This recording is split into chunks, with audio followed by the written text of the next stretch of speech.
All right, welcome to another episode of the Lookout Podcast. I am joined with Justin Kaber, AFMO of Tally Lake and co-chair of the Flathead chapter of the Wildland Firefighter Foundation, and three-peat champion. Well, we'll see. Oh, depending on today, so at least two. Yeah, we're two-time champs. Yeah, we've done the last couple years. Just came down here a couple years ago to support CJ and his team in the putt and pull. Yes, sir. And got lucky enough the last 2 years and took home the trophy. So we'll see. Today was a pretty good day. Yeah, it sounds like it, man. We'll see if we drag it home again or not. Yeah, I'm pulling for you, man. I mean, didn't mean to put that word in there, but yeah. Yeah, we're CJ is one of the best people in the world, and it's kind of like some friendly stuff going back and forth, that trophy's getting awfully comfortable up there in the Flathead. It is, man. Yeah, you can tell in 2 years now, right? And 2 years in a row, too, right? 2 years in a row. It's us and the 90s Bulls, three-peating if we pull it through today. Oh, man, that's big shoes to fill there, 90s Bulls, same name. And, I guess to tell folks who are listening, we're here at the Putt and Pull right now at the Highlander Brewing. And just before things kick off and cussing up with Justin Kaber, because we didn't have a chance to do this last weekend after the beautiful Flathead Banquet. Man, thank you so much for inviting me. What a time. Yeah, you bet. We up in the Flathead, it was our 4th annual banquet. Really our 3rd big banquet. The first year we did it, our timing was impeccable. We got going right as COVID started. So lucky. A few of us got together up there and decided to get a chapter together, and Jake Jurassic was one of the guys that had the idea, and a few of us globbed on there, and it made a lot of sense, and kind of got going as COVID started. We had a bunch of steam built, and then COVID happened, so we didn't stop by any means, and that's when you're part of something good, right? Like when something like that happens, it's big happening. Shuts the world down, and you guys still keep plowing through. And for sure, we were really, trying to be respectful. We weren't reaching out to small businesses or anything, people that were probably struggling, if that makes sense. But we delayed our big. We were thinking we'd have 250 people there, and we kind of delayed by a year. We still gave away a UTV that year. Huge. Yeah, which we made somebody's day, but that's the only thing we did that year. The next year we went into a banquet. It was still smaller. We had a couple hundred people there. Yeah. So this was our 3rd run at a big banquet, so our 4th annual, and it was quite the success. Man, yeah, it was, and such a time, and everyone's having such a great time. And to tag on the size thing, like, when I first heard about it, it may have been the 1st or 2nd year going on. And I think it was probably COVID. That's why I didn't, even like come up. And I didn't have this. So I was like, but it is with all of us fire folks, anything that's an event like the Putt and Pull or, the Flathead Banquet, you just want to show up and show your support. So I was like, oh, man, I'd like to make that. And I didn't make it. Heard it was just kind of a smaller event. And then in my head, I was still picturing small event. And then I come in and, the Coors semi is in there. And I'm like parking my Airstream right next to that. I was like, holy cow, this is cool, man. Yeah, that shows you how big our venues become. We had a full-size Coors semi parked in there. So with the tractor on it, the semi on it. All of it. Yeah, the whole thing, not just the trailer. And it didn't even look that big in that building. So. No. Yeah, last year we had about 500 people there last year, and this year I'm not sure exactly where we were at yet. It was just a week ago, and we're still working on some of that stuff. But we were, with everybody working there, we were at least 550, probably pushing 600 people there. Yeah, I mean, what a showing! And then, and how quick, because the Putt and Pull was originally the big donator or big fundraiser for the foundation, and you guys took them over probably last year, was it? Well, I'm not sure about actual like total money wise, also, Rippin' Lips down in Oregon, Sam and his group, those guys are killing it. Really? Yeah. So, and last year we did put up a really big number. We did over 100,000 last year. I think we called it 107,000 last year. Dang, and this year we beat that by a fairly wide margin. I haven't come up with the final number yet, but it's around the 140 something range. Man, so huge. Yeah. Our community is just amazing up in the Flathead. It is. Our committee. You saw how much help we had there that night. It's so many people from from all entities. It's federal folks that are there. There's volunteers, the volunteers, and the county. Lincoln Chute from the county's been huge. So we've had a tremendous amount of support with some really heavy hitters from the committee side, but our community is really the special thing from that. We've had so many community members come out, businesses that are writing the foundation big checks and showing up in a big way. So we couldn't be more grateful. Yeah. Oh, it's amazing to be part of. And luckily I was kind of right by the entrance when people started rolling in, because this is my first banquet or first big event ever that I've showed up as the podcast. So I was kind of just wandering around and realized, like, man, maybe I should go actually buy my trailer and talk to people. But this one fellow came up and his arm was laid up. I'm not sure if he had shoulder surgery or something, but sure, he ended up having Jake from the Flathead Shots, fill out all his stuff for him and help like, get his money folded out and put it, give him his change and stuff. Gave him his wallet, we're good at doing that. Yeah, it's awesome. Yeah, Jake was so nice about it. And but yeah, just like that, like, hey, like if I take this thing home tonight, awesome. If not, he's like, man, I'm just glad my money's going to a good cause. Like, such a good dude. We've seen that so much. We give away UTV. We've given away 4 UTVs now. The individual that won, it's actually here tonight. He was in the room last week as well, so he's lucky. Yeah. But we travel around the Flathead Valley all winter and do small events selling raffle tickets. And basically, we make money off the UTV as well. We've actually in the past have done very well on the UTV, but it gives us a chance to talk to community members. And we have so many people. As soon as we mention the Wildland Firefighter Foundation supporting families, it's unbelievable the support we get from community members, family members. As soon as you say we're supporting families of wildland firefighters, they're giving you money. Yeah. And it's really humbling, to be honest.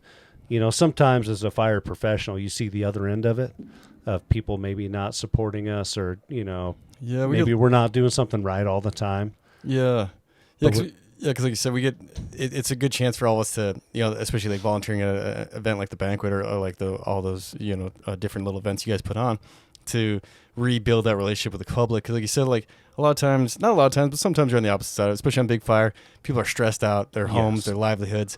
So they're not in the right mindset. And then they see us and they're like, you're supposed to be putting this thing out. And it's like, man, like we want to, we can't, and like we're doing our best.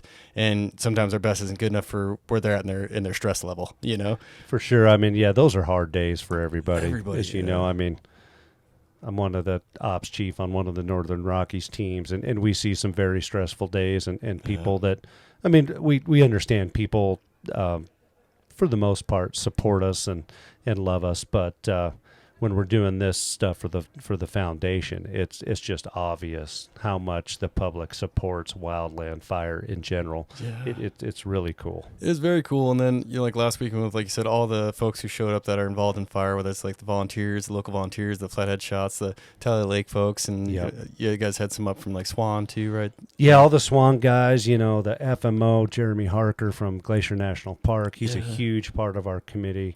Already mentioned Lincoln Chute, Jim Flint and Angela Wonders. Jim's the FMO at Spotted Bear, and Angela's his better half there. And without those two, we'd be nowhere. I mean, they've done so much work for us, and our committee is just full of heavy hitters, and CJ and his team down here as well. We had CJ as our MC last week. Yeah. And there's nobody better at MCing than CJ. Anywhere. I would put him in any venue, even like a rodeo event. And I've been to a lot of rodeos being a rodeo family, and like he could compete with any of those guys. Yeah. So we owe everything we're doing right now to CJ and the whole team at the Wildland Firefighter Foundation, from Burke and Dina down there. Dina gets about 5 calls a week from me. Yeah, she's amazing. So I mean, it's just everything all around. It's a lot of work, and we've been very successful, but we owe that to a lot of people as well. Yeah, it's definitely a team, and to to tell folks listening about our conversation. Even when I first showed up to the banquet, it was like, hey, that takes all of us, man. Like, and then the more support, and because we're all reaching a different audience, right? Like I got the podcast, and hopefully I can spread it out to the internet, and folks who maybe don't live out in the Northwest, who can figure out or to not figure out, so they can understand the foundation's so important, because a lot of our firefighters are 20 years old, 18 years old, and some of them are brand new parents, and then something happens and they get killed on a fire. how does their wife support a kid, 2 kids, all this stuff when maybe the main breadwinner was a hotshot, and he's no longer in the picture, or she's no longer in the picture. Yeah, and as soon as we explain that to the public, like I said before, they're all in. Yeah. They're helping us out. Our local businesses are helping us out, and we just got to tell them the story. And once there's a couple things that are recognizable. Once we started, we were kind of tell people who we were, because it's not really widely known that there's a Wildland Firefighter Foundation in Northwest Montana. Yeah. Obviously, he's been pretty popular down here in Missoula with CJ and that group. They've done an excellent job. But up in the Flathead, it hasn't been widely known until we got started. So as soon as they start seeing the yellows and greens, and we built a trailer and put pictures of tankers on it, and guys with, Nomex on, then we're really recognizable. So we're all over the news, the last several years. Obviously, it's fire seasons have been, pretty challenging for quite some time. So yeah, absolutely, man. And trying to, navigate those waters. And the trailer goes a long ways too, I think, so people can like picture kind of what's they're putting their money towards, right? Yeah, definitely. And trying to get our social media out there as well, trying to build that and just get our outreach to let people know that the Flathead chapter's out there and very active within the community. Yeah, absolutely, man. Yeah, it's very important. And to tag back on the Banquet, like the event itself, when I would get a break and walk around, or, just whatever, or in the bathroom, going by all the stations, like I thought they were just gonna be more like kind of what I'm used to, where it's like a table and you go and like, hey, if you're interested in this, here's a raffle ticket, for this item. But it was like there's games and stuff going on, and everyone's having a good time. Like not just the people there to help raise or to spend money on raffles, but the folks running the booths that you had, the fire folks that are there. It's just like such a great time. Yeah, we're trying to keep it as fun as possible, and keep it interactive. And kind of what I told the folks, before we opened the doors last week is, for this year, the people are already coming. We're already going to make a whole bunch of money. So we're selling next year right now. So we want this to be an experience for people, customer service. Just let these people know who you are, introduce them to your families, and so many people come from the valley, and we've seen it the last few years where you're expanding each year. A few people come in, the first year we had a couple hundred. The year after that, we had 300 and some. Last year we had 500. Now we're pushing 600. Oh. And as word starts to spread, we hopefully we can hold at that 600 to 700 person mark for a while. Yeah, and such a good benefit for the foundation. Such a big bump. Because like you said, you guys are raising money all year. The foundation has different things like the what was it? The salmon one, the fishing one. Oregon. Oh yeah, the Rippin' Lips. Lips. Yeah. With Sam Percy and his group. They've killed it for years. Man. So even though we've done pretty good the last couple of years, we're still looking up at those guys. Really, I didn't know it was that big. Those guys have killed it for many years. The amount of money they've brought in, I don't know exact numbers, but the event looks awesome from all the stuff I've seen. I actually want to go down there and check those guys out. Me too, man. I shot just on social media Sam a text the other day and said I'd like to come to this one. I think it's on June 1st. They do all sorts of stuff down there, but kind of his big event is on June 1st. So we're obviously here at the Putt and Pull. Yeah. This week. So it's just kind of fun traveling around. It's a brotherhood, and just a team.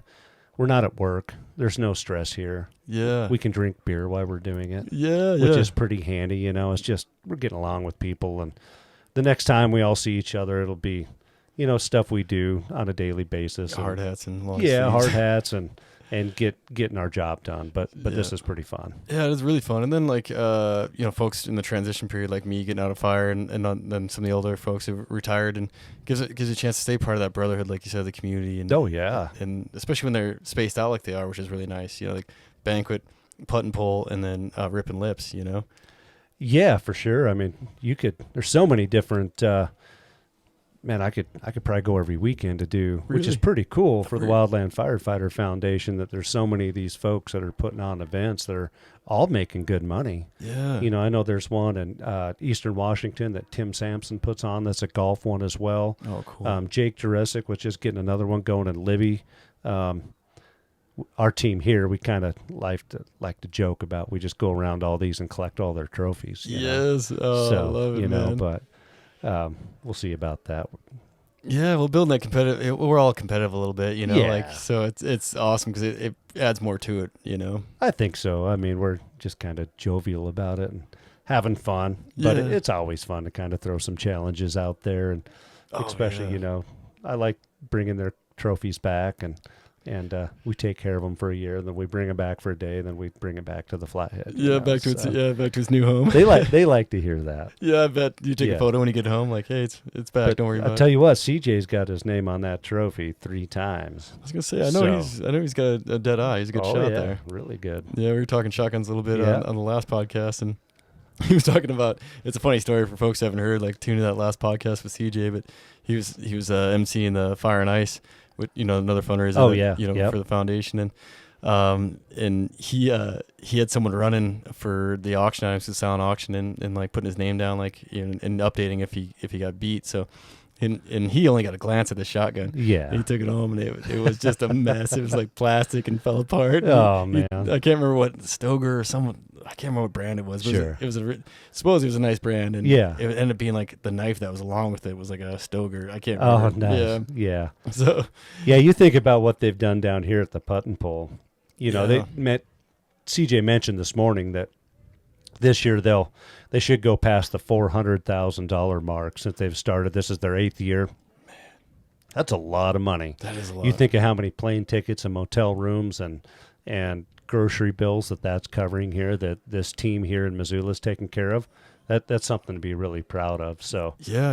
Like I said earlier, it's someone that I look up to, and he's helped us out along the way, and they're always up since day one. They've been up supporting our banquet. Laura Ward and Jim Ward and CJ, and they're all up there supporting and throwing in a lot of their personal money to make us successful. So that's why we're down here. Yeah, it's big. Spend some money and just support each other. Yeah, spending your time too, and yep. Yeah, like that's huge, man. But that back and forth is what makes it so powerful and such a strong thing. And I think that's why it's like such a good vibe, because we're like, even like we mentioned earlier, there's all the different walks of fire that come to these events and volunteer. It's like, man, we're all here for the same purpose. So everyone's just like so ecstatic. Like, we don't have to go, like you say, we don't have to go hike up a hill. Yeah. We don't have to dig any line today. We're just here to hang and And it makes us so much stronger at work too. Oh, it does. I mean, for most of us, we volunteer for this 100%, but we're all in, positions of leadership at different levels, on IMTs and districts, and CJ last year showed up when my team was out, and CJ shows up as a safety officer. I mean, and you go over there and you're glad to see him. Yeah, man. Because you work with each other so much, first name basis. And all of our folks in the Flathead, we've got everybody as part of that committee, in which when we're having tough days, fighting fires at a serious event happening, we've spent a lot of time working together. I mean, obviously professionally, but volunteering as well just makes us that much stronger. Yeah, absolutely. Yeah, because in the past, kind of before these events were going on, which isn't that long ago. Like you said, this is the 8th, right? Is this 8th year for Putt and Pull? Yeah, for Putt and Pull. Yep. And it's been in my realm, of my awareness, it's been one of the longer events going on. But 8 years isn't that long, Yeah, that's only half my fire career, less than half. Except 16 years. So yeah, it goes fast. It does, man. And so like having like these connections, like said, in the off season, and this is kind of like almost like preseason, it's burn season and stuff for all of us. But to have this kind of event to help build those relationships back up again and like check in and then go on the fire line, like you said, and kind of kick the tires on things. It really helps, I think. Yeah.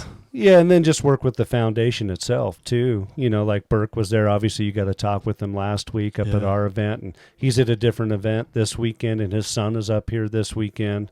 And why we all do it is we want to take care of our fire folks. Yeah. So like paying it forward right now. Yeah, exactly. So if something happens, we all know that the Wildland Firefighter Foundation is going to answer our phone calls or get back to us right away, and our folks are taken care of immediately. Yeah, it's one thing more, especially like you said, all of us being in like supervisory roles and our older years, being able to take care of our folks, boots on the ground, that are underneath us. Like, because we can't, we don't pay them, like No. the feds pay them. So it's like, it's one more thing we can do to ensure that if something does happen to them, they're in good hands. Yeah. And from our official roles, there's a lot of things that we have to work through, and rightfully so in most of those situations. But these guys, they just have a long-standing role in providing for our folks. So, I mean, that's why I'm personally doing it, getting involved and making sure, whether they're folks that work for me on a daily basis or I work with, or whether we're out on a team, if something happens, I call Burke or Dina, and then I just know it's taken care of. Yeah, and for folks listening, and I can't remember if this was on the last podcast I did, but so apologies if people hear it again, but there's a story of a fellow on a hotshot crew that was in Northern California who was paralyzed, I believe, and apologies if I butchered the story a little bit, but I just kind of got the cliff notes on it, but and his doctor needed him to have an air ambulance back home to L.A., and he was in like Redding area, Northern California, and with just all the red tape, they weren't able to get the air ambulance covered, and the government was only going to be able to pay for like a ground ambulance, which is was driven.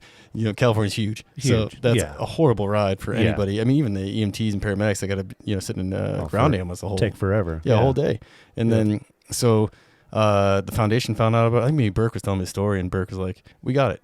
And the foundation covered it, air ambulance, got the kid home. That's huge. Yeah, we have a good story from one of our folks on the Flathead. He got in an accident. It's quite a few years ago now, but of course they had him from the get-go, helping him stay in his house and get groceries and that sort of thing. But really, where they stepped in that made the biggest difference, according to him, which is really cool because he's a hard-working guy, still working now.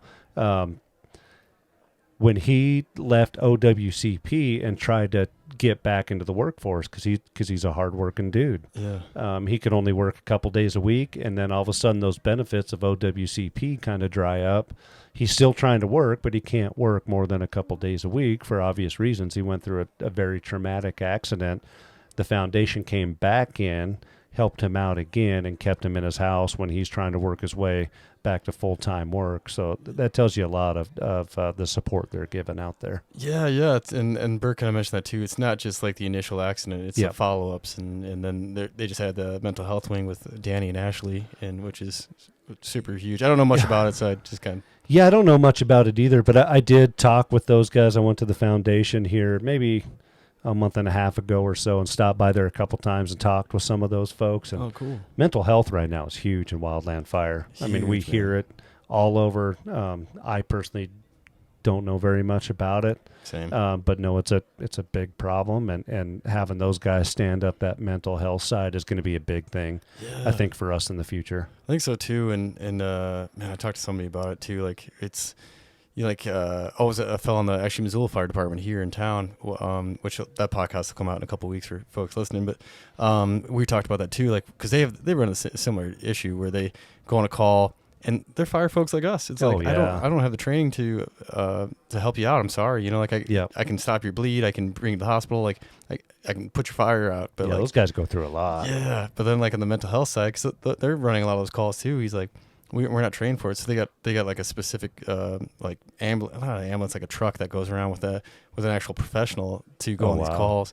So it's like it's cool they're doing it, and we're kind of the same wave of it, which is great that we're following suit, or I don't know who's following who. We might have been ahead on what the foundation might be, but sure, it's important because like if we show up to something, even a buddy, right? You're like, what, you want to go fishing? Like we don't have the tools, man, because we're not pros. Yeah, we've dealt with it a few times where I work, and we do have some people that work on SISM teams, like Sean Borgen, the soup for the Flathead Hot Shots. He's kind of been the tip of the spear for some of that stuff, and if I have a issue with this has happened before with some of my guys, like peer to peer, talk. He kind of knows what to talk about in some of those, but I certainly don't. So I'll reach out to someone like him, and but having that professional help, I think, is the next key to where we need to go. Like, hey, we're having some issues. Almost all of our guys have stories of either them or someone they've worked with that've gone through something very traumatic and having issues with mental,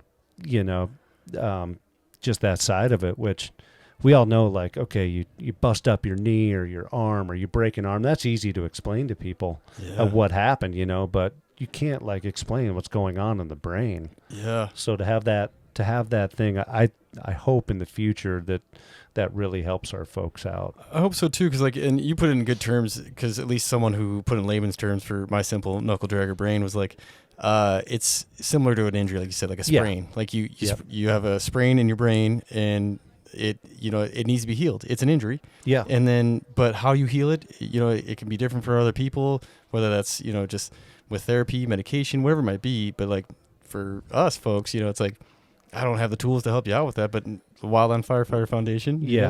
Well, and I think all of us are, anybody in fire, all of us, male, female, it doesn't matter. We're all pretty tough people. Yeah. And probably not open to talking about that sort of thing. No. So if we can get, I can't remember the gentleman's name at the foundation that's doing it, but I do have his card. Like I can give that card to one of my folks if they're going through something, that they may need to talk more than, I'm try to be a caring individual, but I have no idea what I'm talking about. Yeah, totally. Because I'm not very good at first aid, right, let alone something like that. Yeah, no, exactly, man. Yeah, it's a whole nother layer to things, and I think with everyone talks about fire family, and it's very true. And as you get older, you come more into a mentorship, even fathership kind of role with these younger folks who are for sure, because they're new to it. They're looking for guidance, so they come to you with a lot of stuff, and it's like most stuff, like you said, we can handle. Like, oh yeah, man, like. Maybe you should be a hot shot. What do you want to do with your life? Well, your arm's broken. That's easy. Yeah. Like, okay, we'll send you to the clinic. Yeah, exactly. Like we'll splint you up and get you down the road. Anymore, I mean, it's just kind of endless with our dudes being around. Traumatic events, whether it's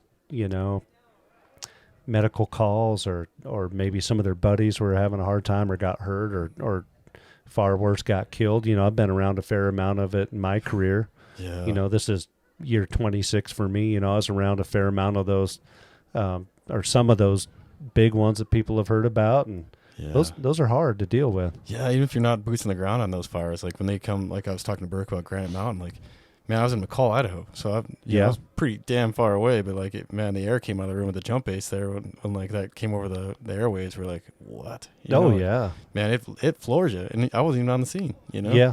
And so that was a wave that probably affected so many people, Oh, for sure, yeah. I had just worked with the Ground Mountain guys just a couple weeks before all that happened, So you hear that come over, and it's like, wow, I literally was just on fires with those guys a couple weeks beforehand. And doesn't feel real. Yeah, I remember, Iron 44 happened in California. I was on that fire when that happened, and my now wife was a helicopter crew member that was on that fire when that happened. And she called me immediately when she heard a helicopter had went down. I was at the division on a, not on that division, but an adjacent division, and it sounded bad from the start. Thank God I was able to get a call from her. Yeah. That she was on Teton Helitack at that point. They were one of the first helicopters up to that scene. So I mean, there's a lot of that stuff that happens, and you kind of remember and. Well, that's a really good point too. Like, I mean, just your relationship. Then, like, everyone has those relationships that, like, it's a big, small family. Everybody knows somebody somewhere, right? For sure. So it's like when that happens, that ripple effect, because you're like, is that person that I know on that helicopter, or where are they at right now, and all that stuff. That was the biggest thing for me, is knowing that she was on dealing with that helibase particularly. Thank God I heard from her right away. Yeah, man. Of what was going on. So yeah, brutal. Like similar but not quite as bad. During my rookie training, Luke Sheehy got killed, and he was a jumper out of Reading, and terrible man deal there. Just 2-man, simple fire, and he got whacked by that limb, and bad deal. But Luke Sheehy, Luke Barrett, and people know I'm going to be a smoke jumper. People don't know where I'm at because I'm not talking to anybody because I'm in rookie training. So like. All of a sudden, my phone's blowing up before I even know what's happening, because I'm in rookie training, and I was like, whoa, I don't even know. And then they shut the jump program down for a little bit. And making sure you're okay. And man, there's a lot going on, a lot to digest. And I was like, holy cow. Yeah, and the people around you, they hear, news travels so fast anymore that, my whatever knows I'm somewhere. And they just saw it come over the news and they haven't heard from me. And it's a big deal. It is, man. Yeah. So I got a wave of, calls that I did not expect, like halfway through rookie training. And I was like, geez, man, like it's a horrible deal. And then actually finding out the real story and, finding more about Luke Sheehy and sound like an incredible human and, real loss to the fire world. At least we're more connected now. I mean, it's good and bad, but I remember back in the days where you got 5 minutes for one phone call and they put a phone out on a fence post, to where you'd all wait in line. I know there's some people that remember that. Yeah. That's not that long ago, it was a while, I guess, but you'd have a copy of your boss's calling card and you'd go out and you'd have 5 minutes. There'd be someone timing you there and you'd call a girlfriend or your mom or something, and let them know it's all right. And that was it for 2 weeks or 21 days or whatever. Yeah. And you probably, when you're going to hang up, hey, I don't know, I'll talk to you again, but everything's good. That was it.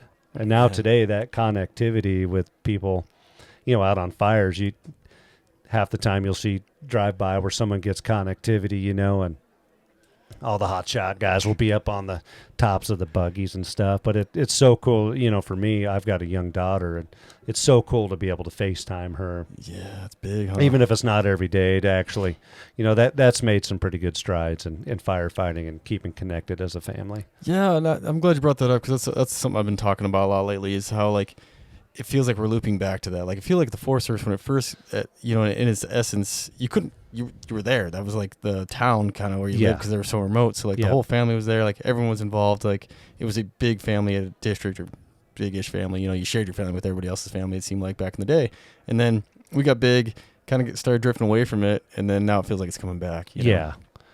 Yeah, it's definitely like that where we work, a lot of good folks, hardworking folks, and try to make it like a family as much as we can. I mean, we're together so long, so so much during the summer that's important. Yeah, absolutely, man. Yeah, really important to take that time.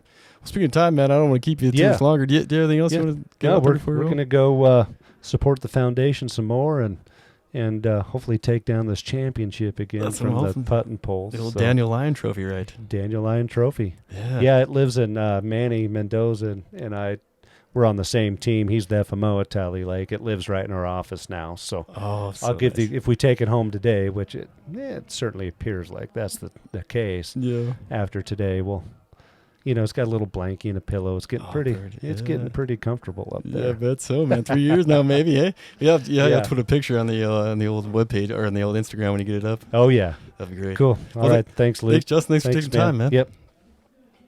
And thanks for listening, everybody.